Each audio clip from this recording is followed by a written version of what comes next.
মাত্র 1 মিনিটে জেনে নিন আপনি রিটার্ন দিতে বাধ্য কিনা।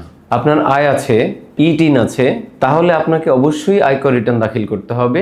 এখানে 6টি বিষয়ের কথা উল্লেখ করা হয়েছে। এই 6টি বিষয়ের যে কোনো একটি যদি আপনার সাথে মিলে যায় তাহলে আপনাকে অবশ্যই রিটার্ন সাবমিট করতে হবে। 1, আপনার বার্ষিক আয় 3,75,000 টাকার বেশি।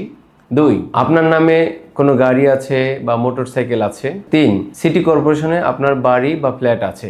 ব্যাংকে আপনার এক বা একাধিক অ্যাকাউন্টে 10 লাখ অথবা তার চেয়ে বেশি লেনদেন হয়েছে।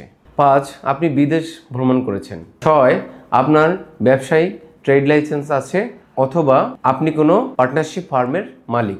একটা চিহ্ন যদি আপনার সাথে মিলে যায় তাহলে আপনাকে অবশ্যই ট্যাক্স রিটার্ন দাখিল করতে হবে। তবে আপনি যদি চাকরিজীবী হন আর অফিস থেকে যদি আপনার উৎসে কর কর্তন করা হয় তবুও আপনাকে এনবিআর রিটার্ন দাখিল করতে বলবে এবং আপনাকে রিটার্ন দাখিল করতে হবে। এমনকি আপনাকে রিটার্ন দাখিলের প্রুফ আপনার অফিসে জমা দিতে হবে।